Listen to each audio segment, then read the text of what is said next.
월요일 2026년 오전 10시 미국이 이란에 대해 해상 봉쇄를 발동합니다. 그 순간부터 어떤 선박도 이란 항구에 출입할 수 없습니다. 위협도 서류상의 제재도 아니며 군함들이 호르무즈 해협 입구에 배치됐습니다. 항공모함 타격단 3개, 21척의 군함, 100대가 넘는 항공기, 그리고 10,000명의 군인들입니다. 이란은 몇 주 동안 바로 그 해협을 봉쇄해서 전 세계가 통과하지 못하게 했고 선박 한 척당 수백만 달러의 통행료를 받았습니다. 이제 미국이 와서 똑같은 일을 하지만 이번에는 이란을 상대로 합니다. 같은 장소에서 두 번의 봉쇄가 서로 맞서고 있습니다. 하지만 단순한 힘겨루기로 보였던 것이 이제는 훨씬 더 큰 문제로 번졌습니다. 왜냐하면 미국의 봉쇄가 시작된 첫 24시간 동안 누가 통제권을 쥐고 있고 누가 선택지가 없어지고 있는지를 정확히 보여주는 일이 벌어졌기 때문입니다.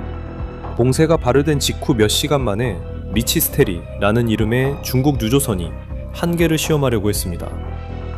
상하이 슈안룬 쉬핑이라는 회사 명의로 등록된 이 선박은 봉쇄구역에 접근해 해협을 건너려고 시도했습니다. 중국과 연관된 또 다른 선박인 오스트리아는 보츠와나 국기를 달고 같은 행동을 했습니다.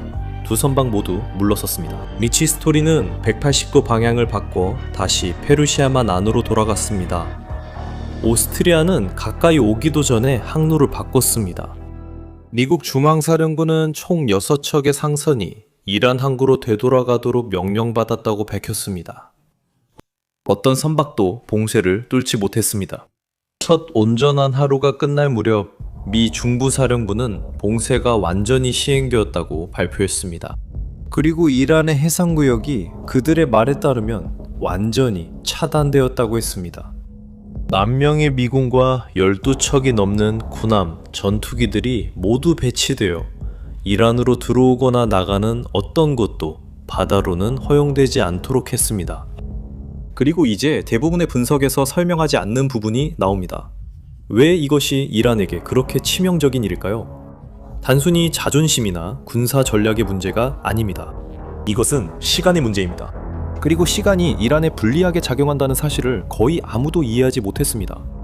이란은 하루에 2억 7천만 달러 상당의 제품을 해상으로 수출하고 또 다른 1억 6천만 달러를 수입합니다. 봉쇄 상태에서는 그 어느 곳도 들어오거나 나갈 수 없습니다. 추정 손실액은 하루에 4억 3천만 달러에 달합니다.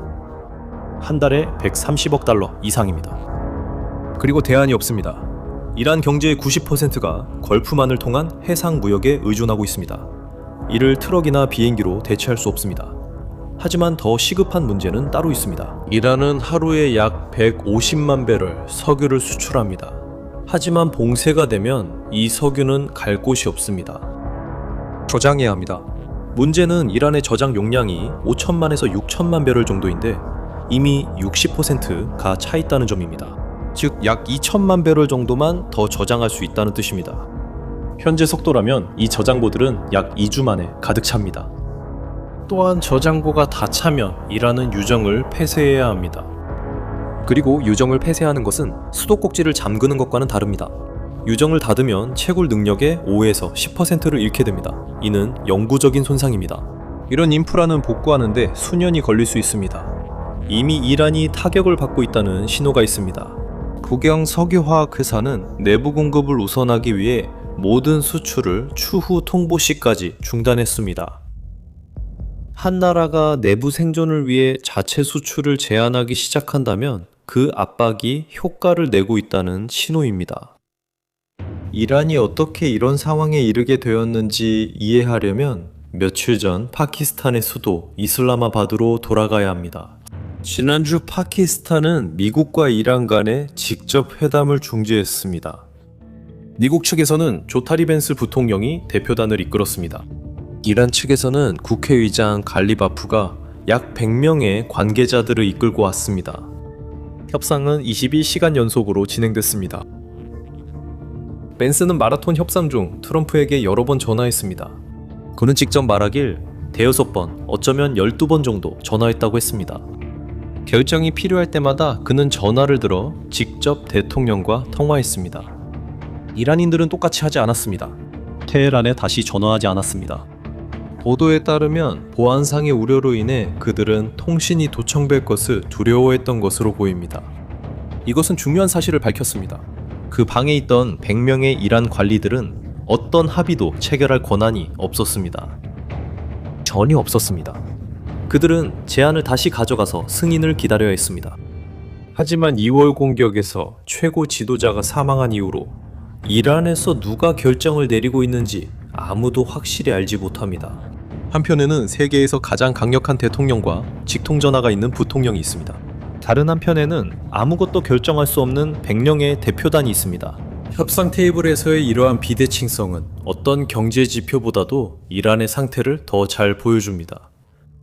미국은 협상 테이블에 6가지 요구 조건을 제시했습니다. 우라늄 노축 중단, 핵시설 해체, 노축된 물질 반환, 해협 완전 개방 및 통행료 폐지, 동맹국들과의 지역 평화, 그리고 헤즈볼라와 후티와 같은 단체에 대한 자금 지원 중단. 이란은 이 모든 요구를 검토했습니다. 그리고 받아들이지 않았습니다. 호르무즈 해협 통제가 더 많은 것을 요구할 여지를 준다고 믿었습니다. 자신이 유리하다고 생각했습니다. 다음날 도널드 트럼프는 해상봉쇄를 발표했습니다. 그리고 여기서 우리가 이전 영상에서 이미 다뤘던 한 가지 세부 사항이 등장합니다. 하지만 다시 언급할 가치가 있습니다. 왜냐하면 이게 모든 것을 바꿔놓기 때문입니다. 이란은 원한다고 해도 호르무즈 해협을 다시 열 수 없습니다. 해협에 뿌려진 기뢰들은 위치 표시도 기록도 없이 설치된 것입니다. 그리고 이란은 그중 상당수의 위치를 추적하지 못하게 되었습니다. 협상력을 주어야 했던 무기가 오히려 함정이 되어 해협에는 기뢰가 깔려있고 미국의 봉쇄가 계속되는 상황에서 이란 스스로도 빠져나올 수 없게 되었습니다. 이란은 양쪽에서 갇혀 있습니다. 이란은 선의로 협상하기 위해 해협을 열 수도 없습니다. 그리고 봉쇄 때문에 아무것도 수출할 수 없습니다. 이건 이중포위입니다. 그리고 시계는 계속 갑니다. 휴전은 다음 주 만료됩니다. 하지만 이 이야기엔 침묵하는 한 명의 행위자가 있습니다. 모든 것을 결정할 수 있는 존재입니다. 그 행위자가 행동하면 전쟁은 며칠 만에 끝나지만 행동하지 않으면 몇 달간 계속될 수도 있습니다. 중국입니다.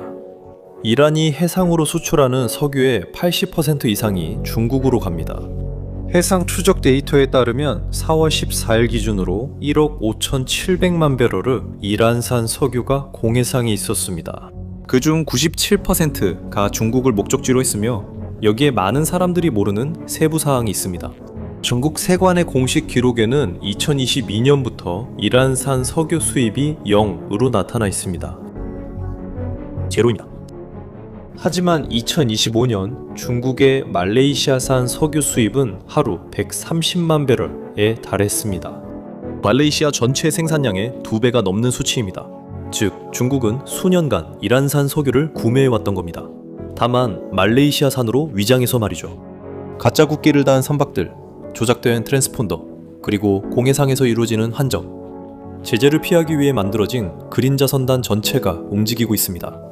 그리고 바로 이 그림자 선단에 속한 선박 리치 스타리오가 미국의 봉쇄를 시험하려다 결국 물러섰던 겁니다. 중국은 한계를 시험하고 있지만 미국의 21척의 군함과 정면으로 맞설 의지는 없습니다.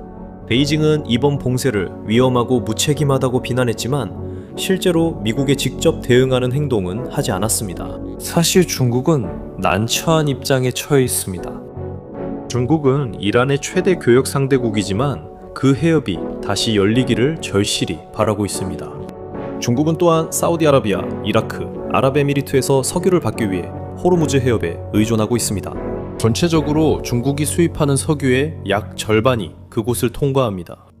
중국은 13억 배럴의 전략적 비축유를 보유하고 있는데 이는 약 120일 동안 사용할 수 있는 양입니다.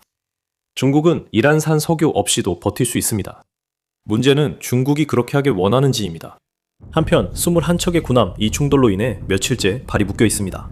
중국은 가장 저렴한 공급원에 접근하지 못하고 있습니다. 그리고 휴전이 끝나가고 있습니다. 그리고 바로 이것이 미국이 노리고 있는 점입니다. 미국의 계산은 중국이 이란의 유일한 주요 구매자로서의 영향력을 이용해 테헤란이 합의를 받아들이도록 압박할 것이라는 점입니다. 이란은 미국의 위협은 무시할 수 있지만 유일한 고객이 전화를 걸어 이렇게 말할 때는 상황이 다릅니다. 휴전이 끝나기 전에 조건을 받아들이라고 하면 거절하기가 어려워집니다. 이제 이란에 남은 카드가 하나 있습니다. 이란의 지원을 받는 예멘 무장단체 후티는 홍해 입구인 바브 알만데브 해협의 전략적 요충지를 장악하고 있습니다. 호르무즈 해협이 아라비아 반도 한쪽의 병목이라면 바브 알만데브 해협은 반대쪽의 병목입니다. 후티는 이미 큰 피해를 입힐 수 있음을 증명했습니다. 이전 홍해 위기 때 후티는 178척의 선박을 공격했고 4척을 침몰시키며 9명의 선원을 사망하게 했습니다. 예멘군 관계자는 바브 알만데브 해협을 미국과 이스라엘 선박에 대해 봉쇄하는 것이 하나의 선택지라고 밝혔습니다. 그리고 이 위협은 최근 몇 시간 동안 더욱 현실화되었습니다. 혁명수비대 사령관은 봉쇄가 계속된다면 페르시아만, 오만의 홍해 지역에서 어떤 수출입도 계속되지 않을 것이라고 밝혔습니다. 다시 말해 미국이 이란을 질식시키면 이란도 전 세계에 숨통을 조이겠다고 약속한 셈입니다. 만약 이런 일이 발생한다면 세계는 아라비아 반도의 양쪽이 동시에 봉쇄되는 이중 위기를 겪게 될 것입니다. 호르무즈 해협을 피하기 위해 일부 석유를 홍해로 우회시켰던 사우디아라비아도 이 대안마저 잃게 됩니다. 지금까지 후티는 이번 전쟁이 시작된 이후로 선박을 공격하지 않았습니다. 분석가들 사이에서 가장 널리 받아들여지는 이론은 이란이 이 카드를 최후의 수단으로 적절한 시기에 사용하기 위해 아껴두고 있다는 것입니다. 하지만 시간이 지날수록 그 최후의 수단이 점점 더 가까워지고 있습니다. 그렇다면 지금 우리는 어디에 있는 걸까요? 블룸버그에 따르면 미국과 이란은 협상 시간을 더 벌기 위해 휴전 기간을 2주 더 연장하는 방안을 고려하고 있습니다. 트럼프는 퍽스 비즈니스와의 인터뷰에서 전쟁이 거의 끝나가고 있으며 이란이 절박하게 합의를 원하고 있다고 말했습니다. 이란 측의 입장은 다릅니다. 이란의 한 국회의원은 이것을 허세라고 부르며 이란이 아직 사용하지 않은 카드를 공개할 수 있다고 말했습니다. 가리바프는 테헤란에 돌아와 트럼프에게 직접 전했습니다. 당신들이 싸운다면 우리도 싸울 것입니다. 국회 안전위원회의 또 다른 위원은 미국의 15가지 요구사항 중 단 한 조항도 받아들이는 것은 불가능하다고 말했습니다. 한편 국제통화기금 IMF는 세계 경제 성장률 전망치를 3.1%로 하향 조정했습니다. 세계는 배럴당 $100의 유가와 함께 어려운 상황으로 나아가고 있습니다. 영국이 주도하는 40개국 이상의 연합이 이미 호르무즈 해협을 재개방하기 위해 결성되고 있습니다. 프랑스는 다국적 임무 계획을 발표했고 도널드 트럼프와 시진핑은 다음 달 베이징에서 만날 예정입니다. 이로 인해 중국은 그 전에 어떤 성과를 내야 한다는 엄청난 압박을 받고 있습니다. 모든 조각들이 동시에 움직이고 있습니다. 이 모든 이야기의 역설은 다음과 같습니다. 이란은 호르무즈 해협을 자신의 가장 강력한 무기로 사용하고자 했습니다. 이란은 해협을 봉쇄하고 통행세를 부과하면서 모든 것을 통제하고 있다고 생각했지만 그렇게 함으로써 전 세계가 이제 영구적으로 그 통제권을 이란의 손에서 빼앗을 이유를 갖게 되는 상황을 만들어버렸습니다. 석유 저장고가 가득 차고 있습니다. 유정들이 언제든지 가동을 중단할 수 있습니다. 중국의 그림자 선단이 후퇴하고 있습니다. 혁명 수비대가 홍해로 확전하겠다고 위협하고 있습니다. 그리고 휴전이 위태로운 상태입니다. 이것이 지정학의 가장 오래된 교훈일 것입니다. 모든 것을 한 장의 카드에 걸 때는 아무도 판을 뒤엎을 수 없다는 확신이 있어야 합니다. 이제 당신의 생각이 궁금합니다. 당신 생각에는 이란이 물러서서 합의를 받아들일 것 같습니까? 아니면 판돈을 더 키울까요? 댓글로 남겨주세요. 여러분의 생각이 궁금합니다. 그리고 이 영상이 상황을 이해하는 데 도움이 되었다면 이 내용을 알아야 할 다른 사람과도 공유해주세요. 아직 채널을 구독하지 않으셨다면 구독 버튼을 누르고 알림 설정도 해주세요. 이 상황은 빠르게 변하고 있으니 저희가 계속해서 상황을 면밀히 지켜보며 전해드리겠습니다. 감사합니다. 다음 영상에서 뵙겠습니다.